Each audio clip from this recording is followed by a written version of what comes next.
அனைவருக்கும் வணக்கம். தூத்துக்குடி மீனவன்.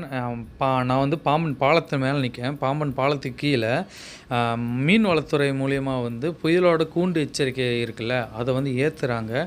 இதுக்கு முன்னாடி ஒரு கூண்டு வந்து ஏற்றுனாங்க. அது வந்து 2வது அபாயத்துக்குள்ள எச்சரிக்கை. இப்போ ஏற்றுற கூண்டோட அபாய எச்சரிக்கை பார்த்திங்கன்னா 3வது கூண்டு எச்சரிக்கை. இது வந்து உள்ளூருக்கு வந்து முன்னறிவிப்பு எச்சரிக்கை அப்படின்னு சொல்லுவாங்க. இந்த கூண்டு மொத்தம் வந்து இந்த கூண்டு வகையில் 10 இருக்குது. இதிலே இது 10லாம் அறிவிச்சிட்டாங்க அப்படின்னா 10வது கூண்டுலாம் ஏற்றிட்டாங்கன்னா அந்த இடத்துல வந்து பயங்கரமான ஒரு புயல் பாதிப்பு வந்து ஏற்படும் அப்படின்ட்டு வானிலை மையம் அறிவிக்கை விடுறதுக்கு சமங்க. இப்போ வந்து 3வது கூண்டு ஏற்றிட்டுருக்காங்க. அந்த கூண்டு வந்து நான் என்னமோ சாதாரணமாக சின்னதாக தான் இருக்கும் அப்படின்னு நான் பார்த்தேன். ஆனால் நான் வந்து இப்போ தான் முதல் தடவை நேரில் வந்து பார்க்கேன். அந்த கூண்டை பார்த்திங்கன்னா நல்ல வெயிட்டாகவே இருக்குது, பயங்கர பெருசாகவும் இருக்குங்க. அந்த ஒரு அண்ணன் தான் ஏற்றிட்டுருக்காங்க. எப்படி ஏற்றிட்டுருக்கான்னு பாருங்கள், எவ்வளோ கஷ்டப்பட்டு இழுத்து அதை வந்து கீழே வந்து கயிறு இழுத்து கட்டி வச்சுருக்காங்க.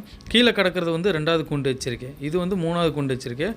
இதே இது கூம்போடிவாக வந்து ஒவ்வொரு டிசைனும் மாறும். இது வந்து மாற்றி 2 வகையாகவும் வச்சுருக்காங்க, ஒரு வகையாகவும் வச்சுருக்காங்க. இப்படி வந்து மாறி மாறி இருக்குங்க.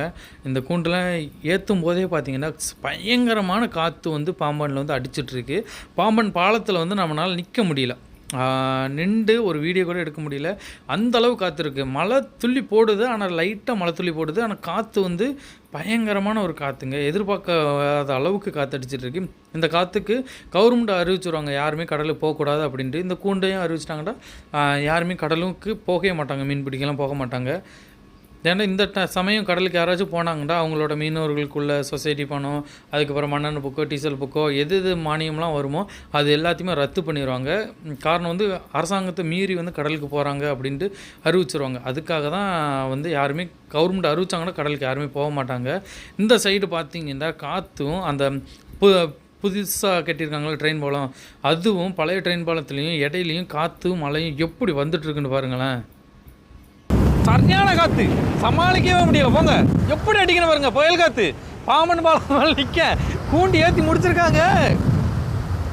என்னையுமே தூக்கி எரிஞ்சிரும் போல.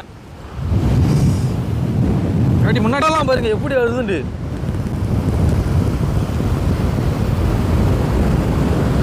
இதான் புயலோட அறிகுறி போல. அம்மா எப்படி கரெக்டாக விரிஞ்சு போகுது பார்த்தீங்களா. இதெல்லாம் அமைதியான ஏரியா.